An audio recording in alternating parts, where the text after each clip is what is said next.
Hello. So നമ്മൾ set എക്സാമുമായിട്ട് ബന്ധപ്പെട്ട് PYQ discussion ഒരുപാട് ചെയ്തിട്ടുണ്ടായിരുന്നു. ഇതുവരെ ചെയ്തിട്ടുള്ള സെഷൻസ് നിങ്ങൾ കണ്ടിട്ടില്ല എങ്കിൽ നമ്മുടെ പ്ലേലിസ്റ്റിൽ പോയി കഴിഞ്ഞാൽ നിങ്ങൾക്ക് അത് കാണാനായിട്ട് പറ്റും. ഇനി നിങ്ങൾക്ക് കിട്ടുന്നില്ല എങ്കിൽ ജസ്റ്റ് കമൻറ്റിൽ പറഞ്ഞാൽ മതി, ഞാൻ അതിൻ്റെ ലിങ്ക് അവിടെ ഷെയർ ചെയ്യാം. ആൻഡ് നമ്മുടെ വാട്സാപ്പ് ഗ്രൂപ്പ് ഉണ്ട്, അതിനകത്ത് ജോയിൻ ചെയ്തിട്ടില്ല എങ്കിൽ അതിൻ്റെ ലിങ്കും ഞാൻ കമൻറ്റിനകത്ത് പിൻ ചെയ്ത് വെക്കുന്നുണ്ട്.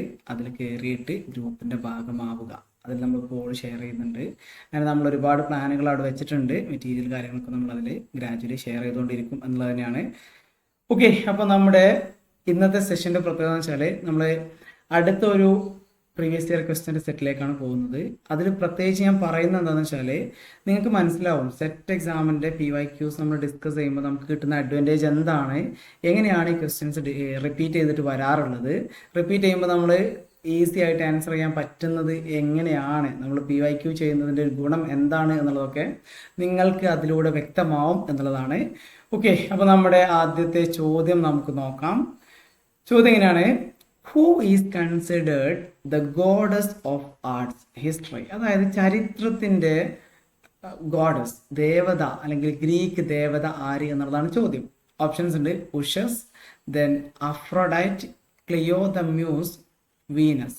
ഇവിടെ കറക്റ്റ് ആൻസർ എന്ന് പറയുന്നത് that is option C, Clio the muse എന്നുള്ളതാണ്.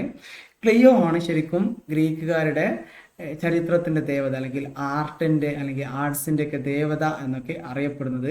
അതിൻ്റെ ഇക്കൂട്ടത്തിൽ നമ്മൾ മനസ്സിലാക്കേണ്ട ഒന്ന് രണ്ട് ആൾക്കാരെ കൂടി ഞാൻ പറയാം, ഒന്ന് രണ്ട് ദേവന്മാരെ കൂടി ഞാൻ പറയാം. ഒന്ന് സിയൂസ് എന്നുള്ളതാണ്. Okay, ZEUS. ഓക്കെ, സിയൂസ് എന്ന് പറയുന്നത് ശരിക്കും അവിടുത്തെ ഗോഡുകളുടെ ഒക്കെ രാജാവാണ്, അച്ഛൻ ഗോഡ് എന്നൊക്കെ വേണമെങ്കിൽ നമുക്ക് പറയാനായിട്ട് പറ്റും, അല്ലെങ്കിൽ ഗോഡുകളുടെ രാജാവ്, എന്താണ് പറയല്, രാജാക്കന്മാരുടെ രാജാവ് എന്നൊക്കെ വേണമെങ്കിൽ രാജാതിരാജ എന്ന് പറയായിരുന്നു. ഇത് ദേവന്മാരുടെയൊക്കെ രാജാവാണ് ശരിക്കും സിയൂസ് എന്ന് പറയുന്നത്. അതുപോലെ തന്നെ അദ്ദേഹത്തിനാണ് സ്കൈയിൻ്റെ, തണ്ടറിൻ്റെ ഒക്കെ ഗോഡ് എന്ന് പറയുന്നത്.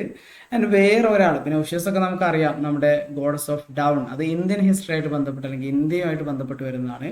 പിന്നെ അദീന എന്ന് പറയുന്ന ഒരു ഗോഡസ് അവിടെ ഉണ്ട്, Athena. Okay, Athena is actually the goddess of wisdom, വിസ്ഡത്തിൻ്റെ ഗോഡസ് ആണ് അദീന എന്ന് പറയുന്നത്. അതുപോലെ തന്നെ വാർ, സ്ട്രാറ്റജി, ക്രാഫ്റ്റ്, ഇതിൻ്റെ ഒക്കെ ഗോഡസ് തന്നെയാണ് അദീന എന്ന് പറയുന്നത്. പിന്നെ അവിടെയുള്ള മറ്റൊരു പ്രധാനപ്പെട്ട ഗോഡാണ് അപ്പോളോ.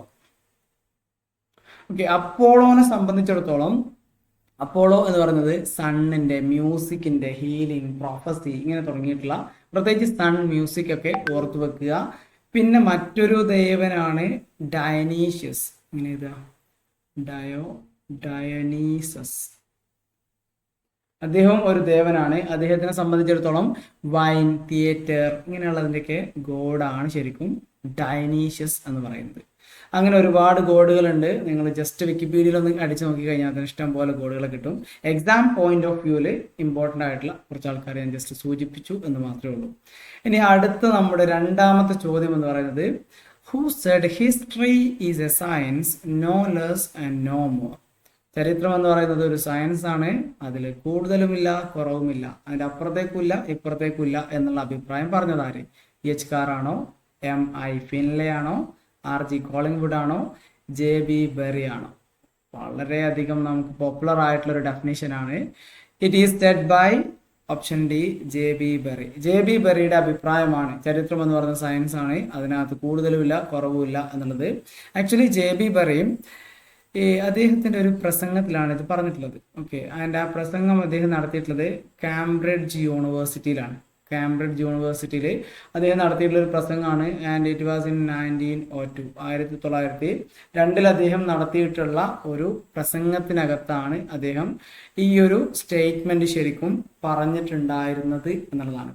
ഇനി അടുത്ത, അതിനകത്ത് നമുക്കറിയാം EH കാറിനെയൊക്കെ നമുക്ക് എല്ലാവർക്കും അറിയാം, EH കാറിൻ്റെ വാട്ട് ഈസ് ഹിസ്റ്ററി. അതുപോലെ തന്നെ അദ്ദേഹം പറഞ്ഞിട്ടുള്ള history is an unending dialogue between past and present. പിന്നെ RG കോളിംഗ്വുഡിനെ സംബന്ധിച്ചിടത്തോളം അദ്ദേഹം ശരിക്കും എന്താണ് പറയലേ, നമ്മുടെ തോട്ട്സിനെ സംബന്ധിച്ചാണ് അദ്ദേഹം പറയുന്നത്. അദ്ദേഹത്തിൻ്റെ ഡെഫിനേഷൻ ഒക്കെ വരുന്നത് തോട്ട്സ്, ഹിസ്റ്ററി എന്ന് പറയുന്നത് തോട്ട്സ് ആണ്, അല്ലെങ്കിൽ അവരുടെ മൈൻഡിനെയൊക്കെ സംബന്ധിച്ച്, അവരുടെ ചിന്തകൾ പോയതിനൊക്കെ സംബന്ധിച്ച്, അവരുടെ ചരിത്രം ഉണ്ടാകുന്ന ശരിക്കും തോട്ട്സിലാണ്, തലകളിലാണ്, ബ്രെയിനിലാണ് എന്നുള്ള ഇതിലൊക്കെയാണ് കോളിംഗ്വുഡിൻ്റെ അഭിപ്രായം എന്ന് പറയുന്നത്. എങ്കിൽ ആ ഒരു കാലഘട്ടത്തിൽ ആൾക്കാർ എങ്ങനെ ചിന്തിച്ചു എന്നുള്ളതൊക്കെയാണ് ചരിത്രം എന്നൊക്കെ പറയുന്നത്. എനിവേസ് ഓർത്തു വെക്കുക.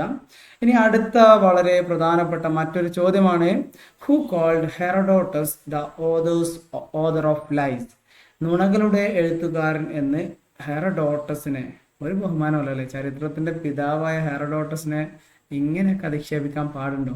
എന്തായാലും അങ്ങനെ ഒരാൾ ഹെറഡോട്ടസിനെ വിശേഷിപ്പിച്ചിട്ടുണ്ട്.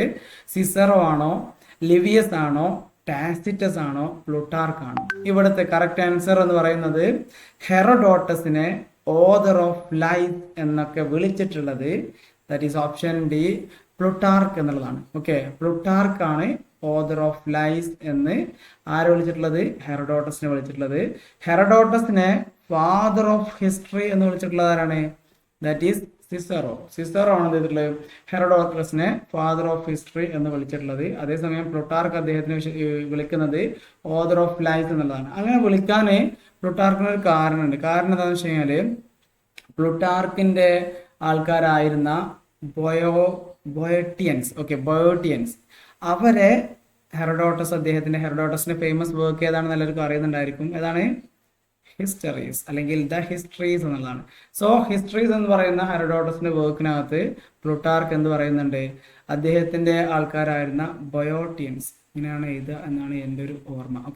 ബൊയോട്ടിയൻസ് അവര് യുദ്ധത്തിൽ ഓപ്പോസിറ്റ് സൈഡിലായിരുന്നു എന്ന് ആര് പറയുന്നുണ്ട്? ഹെറഡോട്ടസ് പറയുന്നുണ്ട്. അതുകൊണ്ടാണ് പ്ലൂട്ടാർക്ക് ഓതർ ഓഫ് ലൈസ് എന്നൊക്കെ ഹെറഡോട്ടസിനെ പറയുന്നത്. ഇനി അടുത്ത ഒരു ചോദ്യം നോക്കാം. What do you mean by a hypothesis? Hypothesis എന്നുള്ളതുകൊണ്ട് നിങ്ങൾ എന്താണ് ഉദ്ദേശിക്കുന്നത്? an incredible model, a validated model, an invalidated model, a test model. Actually hypothesis എന്ന് പറയുന്നത് നമ്മുടെ ഒരു ടെസ്റ്റ് മോഡലാണ്.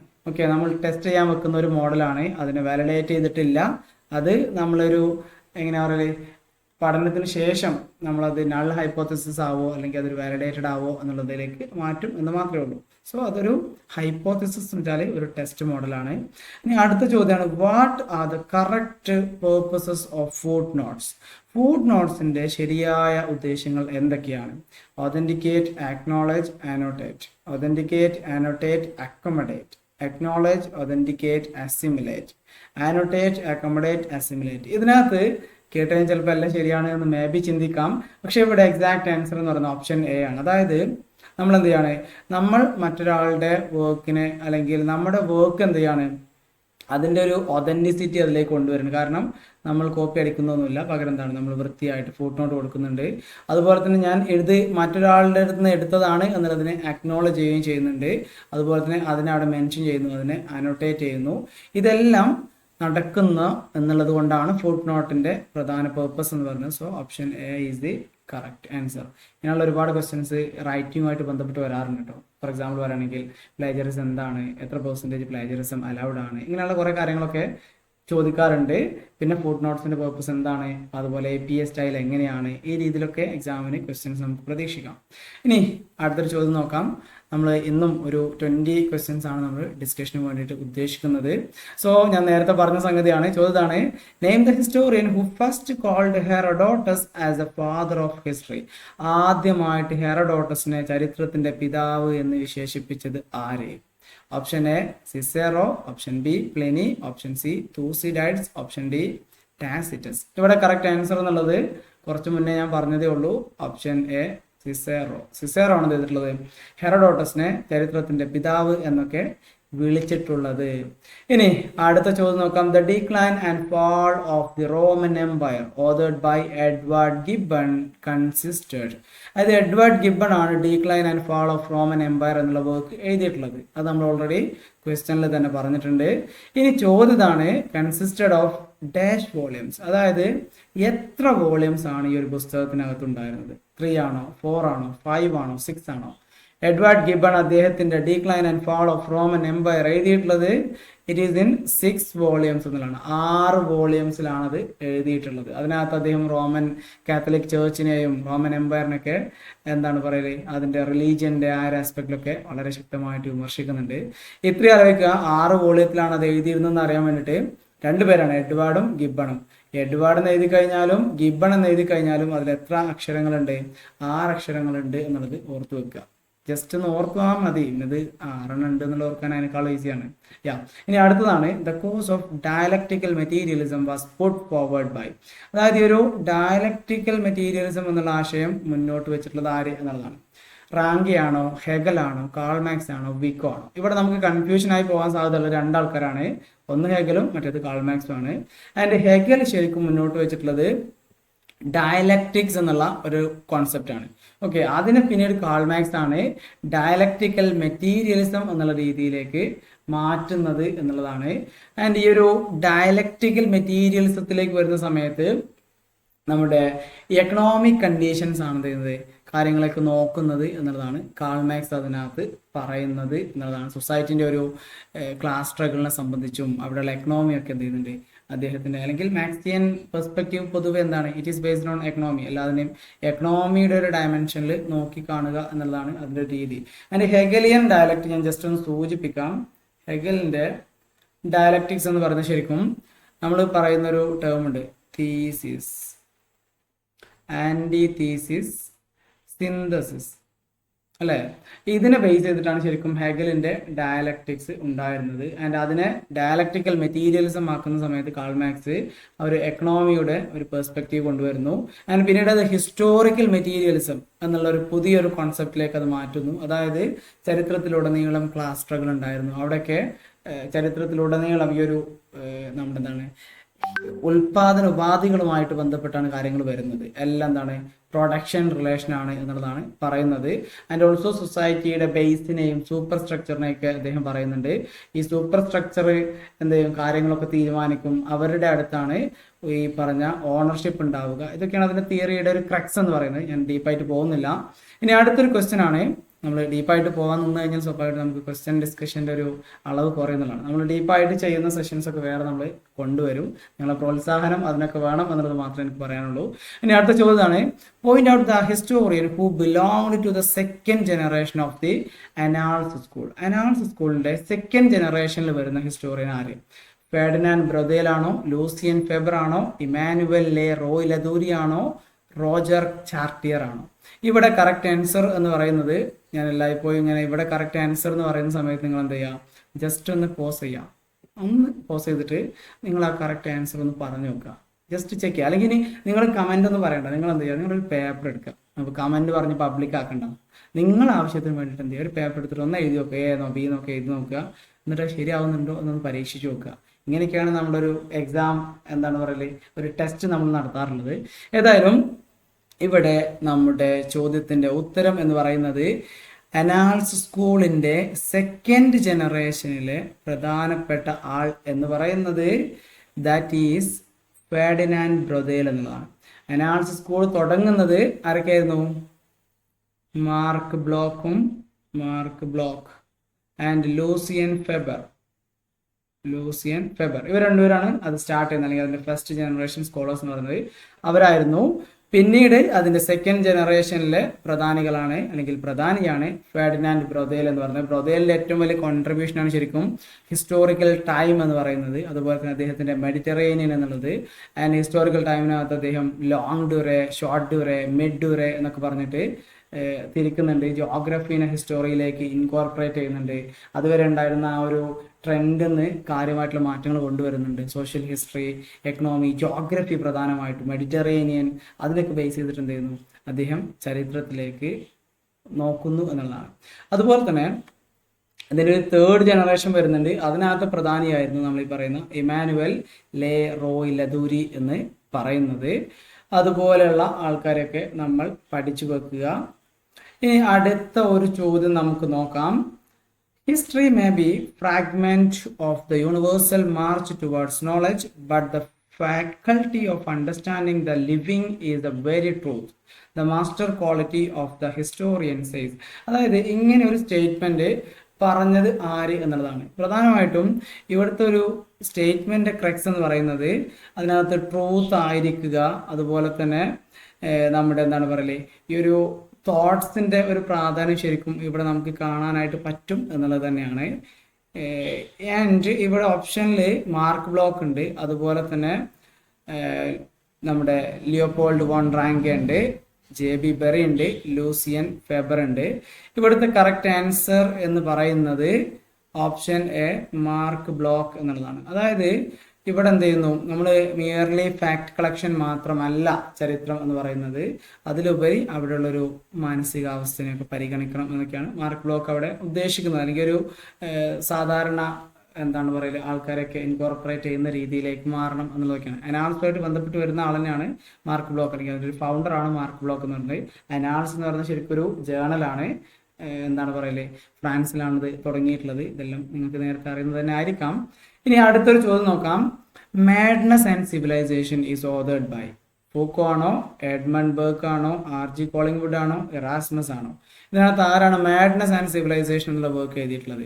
Correct answer is option A Michel Foucault. Michel ഫൂക്കോയുടെ പ്രധാനപ്പെട്ട ഒരു വർക്കാണ് മാഡ്നസ് ആൻഡ് സിവിലൈസേഷൻ എന്ന് പറയുന്നത്. അദ്ദേഹത്തിന്റെ മറ്റൊരുപാട് പ്രധാനപ്പെട്ട വർക്കുകളുണ്ട്. അതിൽ പെട്ട ഒന്നാണ് ആർക്കിയോളജി ഓഫ് നോളജ് എന്ന് പറയുന്നത്. ആൻഡ് അടുത്തൊരു വർക്കാണ് ഹിസ്റ്ററി ഓഫ് സെക്ഷുവാലിറ്റി എന്ന് പറയുന്നത്, ഡിസിപ്ലിൻ ആൻഡ് പണിഷ്മെന്റ് എന്ന് പറയുന്നത്. ഇങ്ങനെ ഒരുപാട് വർക്ക് അദ്ദേഹത്തിൻ്റെതായിട്ട് ഉണ്ട് എന്നുള്ളതാണ്. അദ്ദേഹം ഒരു പോസ്റ്റ് മോഡേൺ ഹിസ്റ്റോറിയൻ ആണ്, നിങ്ങൾക്ക് അറിയുന്നത് തന്നെ ആയിരിക്കാം. പിന്നെ അതിനകത്ത് നമ്മൾ അറിഞ്ഞിരിക്കേണ്ട കുറച്ച് ആൾക്കാരാണ് നമ്മുടെ RG കോളിംഗ്വുഡ് എന്ന് പറയുന്നത്. RG കോളിംഗ്വുഡിന്റെ പ്രധാന വർക്കാണ് idea of history. Okay, idea of history ഞാൻ നേരത്തെ പറഞ്ഞു. ഈ ഒരു മെന്റാലിറ്റിക്കൊക്കെ പ്രാധാന്യം കൊടുക്കുന്ന ഒരാളാണ് RG കോളിംഗ്വുഡ് എന്ന് പറയുന്നത്. ആൻഡ് RG കോളിംഗ്വുഡിന്റെ പ്രധാനപ്പെട്ട ഒരു വർക്കാണ് ഐഡിയ ഓഫ് ഹിസ്റ്ററി. ഇറാസ്മസിന്റെ പ്രധാനപ്പെട്ട വർക്കാണ് പ്രൈസ് ഓഫ് ഫോളി എന്നുള്ളതാണ്. പ്രൈസ് ഓഫ് ഫോളി അറിഞ്ഞിട്ടുള്ള അല്ലെങ്കിൽ ഓൾറെഡി അറിയുന്ന സംഗതി ആയിരിക്കാം. ഇങ്ങനെ ഒരുപാട് വർക്കുകൾ ഇവരുടേതായിട്ടൊക്കെ ഉണ്ട്. പിന്നെ അടുത്ത ഒരു ചോദ്യം നമുക്ക് നോക്കാം. ചോദ്യം ഇതാണ്: point out the odd one out of the following. 8 തുക, അതായത് 8 തുകയെ ബേസ് ചെയ്തിട്ട് ഇതിനകത്ത് ഓഡ് വൺ ആയിട്ട് വരുന്നത് ഏത്? ഐങ്കുറുനൂറാണോ, മണിമേഖലയാണോ, അകനാനൂറാണോ, പുറനാനൂറാണോ? ഇവിടെ 8 തുകയുടെ ഭാഗമാണ് ശരിക്കും ഇവിടെയുള്ള ഐങ്കുറുനൂർ, അകനാനൂറ്, പുറനാനൂറ്. അതേസമയം മണിമേഖല എന്ന് പറയുന്നത് ഇവിടെ ഒറ്റപ്പെട്ടയാളാണ്. മണിമേഖല എന്ന് പറയുന്നത്, മണിമേഖല എന്നുള്ളത് ആക്ച്വലി 8 തുകയുടെ, അതായത് 8 ആന്തോളജീസിന്റെ ഭാഗം അല്ല എന്നുള്ളതാണ്. It is A part of 5 epics, അല്ലെങ്കിൽ 5 ഇതിഹാസങ്ങളിൽ ഒന്നാണ് ശരിക്കും മണിമേഖല എന്ന് പറയുന്നത്. അതിലെ മറ്റുള്ള ഇതിഹാസങ്ങൾ എന്ന് പറയുന്നത് നമുക്ക് എല്ലാവർക്കും അറിയുന്നത് തന്നെയാണ്. സിലപ്പതികാരം, മണിമേഖല, അതുപോലെ തന്നെ ജീവക ചിന്താമണി, ഇങ്ങനെ തുടങ്ങിയിട്ടുള്ളതൊക്കെയാണ് അതിലെ അടുത്ത എന്താണ് പറയുക എപ്പിക്സ് എന്ന് പറയുന്നത്. ഏതായാലും Manimekalai it was written by ചോദിക്കുന്നതാണ് സിത്തലൈ സാത്തനാർ. ഓക്കെ, ചുരുങ്ങിയ പക്ഷം സാത്തനാർ എന്നുള്ളത് ഓർത്തു വെക്കുക. പിന്നെ അതിനകത്ത് നമ്മൾ പറഞ്ഞു സിലപ്പതികാരം എന്നുള്ളതാണ്. സിലപ്പതികാരം വാസ് റിട്ടൺ ബൈ ആരായിരുന്നു? ഇളങ്കോ അടികൾ. പിന്നെ അതിനകത്ത് ജീവക ചിന്താമണി അത് തിരുട്ടങ്ക ദേവർ എന്നുള്ളതൊക്കെയാണ്. ഇനി അടുത്ത ചോദ്യമാണ് അൽബിറൂനി റോട്ട്. ഇവിടെ അൽബിറൂനി എഴുതി വർക്ക് ചെയ്ത് കിതാബുൽ ഹിന്ദ്. ഞാൻ നേരത്തെ പറഞ്ഞിരുന്നു ഇത് ഇങ്ങനെയാണ് റിപ്പീറ്റ് ചെയ്യുന്നത് എന്നുള്ളത് മനസ്സിലായിട്ടുണ്ട് എന്ന് വിചാരിക്കുന്നു. അൽബിറൂനിയുടെ വർക്ക് ചെയ്ത്, അല്ലെങ്കിൽ നേരത്തെ ഉണ്ടായിരുന്നത് ഹൂ റോട്ട് കിതാബുൽ ഹിന്ദ്. ഇങ്ങനെയൊക്കെ എക്സാമിന് ഞാൻ തന്നെ കഴിഞ്ഞ സെഷനിലൊക്കെ ഡിസ്കസ് ചെയ്ത ക്വസ്റ്റ്യൻസ് ഉണ്ട്. നിങ്ങൾക്ക് ഓർമ്മ ഉണ്ടാവും വിചാരിക്കുന്നു. നിങ്ങളത് കണ്ടിട്ടുണ്ടെങ്കിൽ ഓർമ്മ ഉണ്ടാവും. സോ അൽബിറൂനി റോട്ട് കിതാബുൽ ഹിന്ദ് ആണോ, ഖസായിനുൽ ഫുത്തൂഹ് ആണോ, താരിഖ് ഫിറോസ് ഷാഹി ആണോ, ഐനി അക്ബരി ആണോ? കറക്റ്റ് ആൻസർ എന്ന് പറയുന്നത് ദാറ്റ് ഈസ് ഓപ്ഷൻ എ കിതാബുൽ ഹിന്ദ്. കിതാബുൽ ഹിന്ദ് എഴുതിയിട്ടുള്ളത് അൽബിറൂനി ആണ്. ആൻഡ് ഇതിനകത്ത് മറ്റു വർക്കുകൾ അതിനകത്ത് ഏതൊക്കെയാണ്? ഖസായിനുൽ ഫുത്തൂഹ് എഴുതിയിട്ടുള്ളത് ആരാണ്? ആലോചിക്കൂ, ആരാണ്? അമീർ ഖുസ്റോ അല്ലെ? അമീർ ഖുസ്റോ ആണ് എഴുതിയിട്ടുള്ളത്. ഖുസ്റോ ആണ് എഴുതിയിട്ടുള്ളത് ഖസായിനുൽ ഫുത്തൂഹ് എഴുതിയിട്ടുള്ളത്. അതുപോലെ തന്നെ അദ്ദേഹത്തിന്റെ മറ്റു വർക്കുകളാണ് നമ്മൾ ഈ ഒരു നോസിഫർ, അതുപോലെ തുഗ്ലക് നാമ, ഇതൊക്കെ അമീർ ഖുസ്റോയുടെ മറ്റു വർക്കുകളാണ്. പിന്നെ അതിനകത്ത് വന്നിട്ടുള്ളത് ആരായിരുന്നു? താരിഖ് ഫിറോസ് ഷാഹി. താരിഖ് ഫിറോസ് ഷാഹി എന്ന് പറയുന്നത് it was actually written by ആരായിരുന്നു? യെസ്, സിയാവുദ്ദീൻ ബറനിയുടെ വർക്കാണ് താരിഖ് ഫിറോസ് ഷാഹി എന്ന് പറയുന്നത്. പിന്നെ ഐനി അക്ബരി നമുക്ക് എല്ലാവർക്കും അറിയാം. ഇറ്റ് വാസ് റിട്ടൺ ബൈ അക്ബറിന്റെ നവരത്നയിൽപ്പെട്ടിട്ടുള്ള അബുൽ ഫസൽ. ആൻഡ് ഐനി അക്ബരി എന്ന് പറയുന്നത് അക്ബർ നാമയുടെ ഒരു ഭാഗമായിരുന്നു എന്നുള്ളതും ഓർമ്മ ഉണ്ടാവും. ഇനി വേറൊരു ചോദ്യം നോക്കാം. Oxford history of Vincent A Smith was published in. Vincent A സ്മിത്തിന്റെ ഓക്സ്ഫോർഡ് ഹിസ്റ്ററി എന്നാണ് പബ്ലിഷ് ചെയ്തത്? 1929 ആണോ, 1919 ആണോ, 1939 ആണോ, 1949 ആണോ? 1919. അതായത് നമ്മുടെ എന്താണ് പറയല്, നമ്മുടെ ഈ മോണ്ടേഗു ചെംസ്ഫോർഡ് റിഫോംസ് ഒക്കെ വരുന്ന ആ ഒരു വർഷത്തിൽ, അല്ലെങ്കിൽ നമ്മുടെ ജാലിയൻ വാലാബാഗൊക്കെ നടന്നിട്ടുള്ള വർഷത്തിലാണ് വിൻസെന്റ് സ്മിത്ത് അദ്ദേഹത്തിന്റെ ഓക്സ്ഫോർഡ് ഹിസ്റ്ററി പബ്ലിഷ് ചെയ്യുന്നത്. ഇനി അടുത്തൊരു ചോദ്യമാണ്, point out the name of a historian who was not associated with subaltern historiography. ഇതും ഞാൻ നേരത്തെ പറഞ്ഞിരുന്നു, സബാൾട്ടൺ ഹിസ്റ്റോറിയോഗ്രാഫിയായിട്ട് ബന്ധപ്പെട്ട് രണജിത്ത് ഗുഹേനെയും ഗ്രാംഷിനെയൊക്കെ നമ്മളവിടെ മെൻഷൻ ചെയ്തിട്ടുണ്ടായിരുന്നു. ആൻഡ് ഇക്കൂട്ടത്തിൽ സബാൾട്ടൺ ഹിസ്റ്റോറിയോഗ്രാഫിയുമായി ബന്ധമില്ലാത്തത് ആർക്കാണ്? RC മജുംദാറിനാണോ, ഗ്രാംഷിക്കാണോ, രണജിത്ത് ഗുഹക്കാണോ, സുമിത് സർക്കാരിനാണോ എന്നുള്ളത്. ഇവിടെ ശരിയായ ഉത്തരം എന്ന് പറയുന്നത് RC മജുംദാറിനാണ്. അദ്ദേഹത്തിന് സബാൾട്ടൺ ഹിസ്റ്റോറിയോഗ്രാഫിയായിട്ട് ബന്ധമില്ല. അന്റോണിയോ ഗ്രാംഷിനെ സംബന്ധിച്ചിടത്തോളം അദ്ദേഹത്തിന് ഇന്ത്യയിലെ സബാൾട്ടൺ ഹിസ്റ്റോറിയോഗ്രാഫിയായിട്ട് ഡയറക്റ്റ് ബന്ധം വരുന്നില്ല എങ്കിൽ പോലും ഒരു സബാൾട്ടൺ എന്നുള്ള ടേം ഒക്കെ കോൺട്രിബ്യൂട്ട് ചെയ്തിട്ടുള്ളത് ഗ്രാംഷി തന്നെയാണ്. ദെൻ രണജിത്ത് ഗുഹ സബാൾട്ടൺ സ്റ്റഡീസ് തുടങ്ങിയിട്ടുള്ള ആളാണ്. ദെൻ സുമിത് സർക്കാർ തുടക്കത്തിൽ സബാൾട്ടൺ സ്റ്റഡീസിന്റെ ഒരുപാട് സീരീസുകളിലൊക്കെ പ്രവർത്തിച്ചിട്ടുള്ള ആളാണ്. പിന്നീട് അതിന് മാറിയിട്ടുണ്ടായിരുന്നെങ്കിൽ പോലും. ഇനി അടുത്തൊരു ചോദ്യമാണ്, umbrella stones and hood stones represent the dash phase of the pre history of Kerala. അതായത് അംബ്രല സ്റ്റോൺ, കുടക്കല്ല്, അതുപോലെ തൊപ്പിക്കല്ല് ഒക്കെ എന്ത് ചെയ്യുന്നു, ഏത് കാലഘട്ടത്തിനെയാണ് നമ്മൾ റെപ്രസെന്റ് ചെയ്യുന്നത്? മെഗാലിത്തിക് പീരീഡ് ആണോ, മൈക്രോലിത്തിക് പീരീഡ് ആണോ, മെസോളിത്തിക് ആണോ, പാലിയോളിത്തിക് ആണോ? എല്ലാവർക്കും അറിയുന്നതിനായിരിക്കാം, കേരളത്തിലെ അയണേജ് അല്ലെങ്കിൽ സൗത്ത് ഇന്ത്യയിലെ അയണേജിനാണ് നമ്മൾ എന്ത് പറയുന്നത്? ഈ പറഞ്ഞ മെഗാലിത്തിക് മോണമെന്റ്സ് ഉണ്ടാക്കിയിട്ടുള്ള കാലഘട്ടം എന്ന് പറയുന്നത്. മെഗാലിത്തിക് മോണമെന്റ്സിൽ ഒരുപാട് മോണമെന്റ്സ് ഉണ്ട്. Umbrella stone, hood stone, cyst, അതുപോലെ സാക്രോഫാഗസ്, ഇങ്ങനെ ഒരുപാട് സംഗതികൾ അതുമായിട്ട് ബന്ധപ്പെട്ട് വരുന്നുണ്ട് എന്നുള്ളതാണ്. ആൻഡ് ഇവിടെ മെഗാലിത്തിക് ആണ് കറക്റ്റ് ആൻസർ. അടുത്തത്, point out the greatest ruler of the early Cheras. Early ചേരാസിന്റെ ഇടയിൽ ഗ്രേറ്റസ്റ്റ് റൂളർ ആര്? നെടും ചേരലാതനാണോ, നർമുടി ചേരലാതനാണോ, സെങ്കുട്ടുവനാണോ, കരികാല ചോള? അത് ശരിക്കും അവിടെ വരില്ല. ഏതായാലും ഇവിടെ കറക്റ്റ് ആൻസർ എന്ന് പറയുന്നത് ഓപ്ഷൻ സി, ചേരൻ സെങ്കുട്ടുവൻ എന്നുള്ളതാണ്. അദ്ദേഹം ഫേമസ് ആവുന്നത് ശരിക്കും നമ്മുടെ സിലപ്പതികാരത്തിനകത്ത് നിങ്ങൾ പഠിച്ചിട്ടുണ്ടായിരിക്കും. ഭയങ്കര ഈ കണ്ണകിയുടെ പ്രാധാന്യം, ഈ കണ്ണകിയുടെ ഒരു ഡിവൈൻ പവറൊക്കെ അദ്ദേഹം തിരിച്ചറിയുകയും പിന്നീട് Kannaki cult, okay, Kannaki cult അല്ലെങ്കിൽ നമ്മൾ അതിനെ പട്ടിണി കൾട്ട് എന്നൊക്കെ പറയാറുണ്ട്. അതൊക്കെ തുടങ്ങിയിട്ടുള്ളത് ഈ പറഞ്ഞ സെങ്കുട്ടുവനും ആയിരുന്നു. അതും പഠിച്ചു വെക്കുക. ഇനി അടുത്ത ഒരു ചോദ്യമാണ്, it is again about the South Indian history. അതിനകത്ത് തിണൈ സിസ്റ്റത്തിനെ പറ്റിയിട്ടുള്ള ചോദ്യമാണ്. The people who lived in the Neithal area where mostly, Neithal ഏരിയയിൽ ജീവിച്ചിരുന്ന ആൾക്കാരുടെ പണി എന്തായിരുന്നു? അതായത് അവിടുത്തെ എന്താണ് ആ ഒരു കാറ്റഗറി ഓഫ് പീപ്പിൾ ഏതായിരുന്നു എന്നുള്ളതാണ്. മറവേഴ്സ് ആണോ, വെല്ലാളാസ് ആണോ, ഉലവാർസ് ആണോ, ഫിഷേഴ്സ് ആണോ? നെയ്തൽ നമുക്ക് എല്ലാവർക്കും അറിയാം, കോസ്റ്റൽ റീജിയൻ ആണ് നെയ്തൽ എന്ന് പറയുന്നത്. അപ്പോൾ സ്വാഭാവികമായിട്ട് അവിടെ ആരുണ്ടായിരിക്കുക? ഫിഷർമാൻ അല്ലെങ്കിൽ ഫിഷേഴ്സ് ആയിരിക്കും അവിടെ ഉണ്ടാവുക എന്നുള്ളത് തന്നെയാണ്. ആൻഡ് ഈ തിണൈ സിസ്റ്റം എന്ന് പറയുന്നത് 5 തിണൈസ് ആണ്. അതിനെയാണ് നമ്മൾ ഐൻ തിണൈസ് എന്നൊക്കെ അറിയപ്പെടുന്നത്. ശരിക്കും ജോഗ്രഫിന്റെ അടിസ്ഥാനത്തിലാണ് ഇങ്ങനെ ഒരു കാറ്റഗറൈസേഷൻ വന്നിരുന്നത്. അതിൽ ആദ്യത്തേതാണ് ഇത് കുറിഞ്ചി എന്ന് പറയുന്നത്. കുറിഞ്ചി എന്ന് പറഞ്ഞ മീൻസ് അതിൻ്റെ അകത്ത് അതിൻ്റെ ജോഗ്രഫിക്കൽ ഫീച്ചറിലേക്ക് വരികയാണെങ്കിൽ കുന്നുമലയൊക്കെയുള്ള പ്രദേശം അല്ലെങ്കിൽ കുറച്ച് ഹില്ലി റീജിയനെയാണ് കുറിഞ്ചി എന്ന് പറയുന്നത്. അവിടെ പ്രധാനമായിട്ടും ഈ ട്രൈബൽ പീപ്പിൾ, അല്ലെങ്കിൽ നമ്മളെങ്ങനെ അറിയില്ലേ, ഈ കാട്ടിൽ ജീവിക്കുന്ന ആൾക്കാരാണ് ഉണ്ടായിരുന്നത്. അവരുടെ ട്രൈബ്സ് എന്ന് പറയുന്നത് ശരിക്കും, അല്ലെങ്കിൽ അവരുടെ ജോലി എന്ന് പറയുന്നത് ഹണ്ടിങ് ഗാദറിങ് ഒക്കെ തന്നെ ആയിരുന്നു. അവരെ കുറവേഴ്സ് എന്നൊക്കെയാണ് പൊതുവെ അറിയപ്പെട്ടിട്ടുണ്ടായിരുന്നത്. പിന്നെ കുറിഞ്ചി, മുല്ലൈ, അടുത്തത് മുല്ലയാണ്. മുല്ലയിനെ സംബന്ധിച്ചിടത്തോളം പുല്ലൈ എന്നുള്ളത് ആലോചിക്കുക, അതായത് പാസ്റ്ററൽ ലാൻഡ് ആണ്. അതായത് നമ്മുടെ കന്നുകാലികളൊക്കെ ജീവിക്കാൻ പറ്റുന്ന, അവർക്ക് ഒരുപാട് പുല്ലുള്ള സ്ഥലമാണ് ഈ പറഞ്ഞ മുല്ലൈ എന്ന് പറയുന്നത്.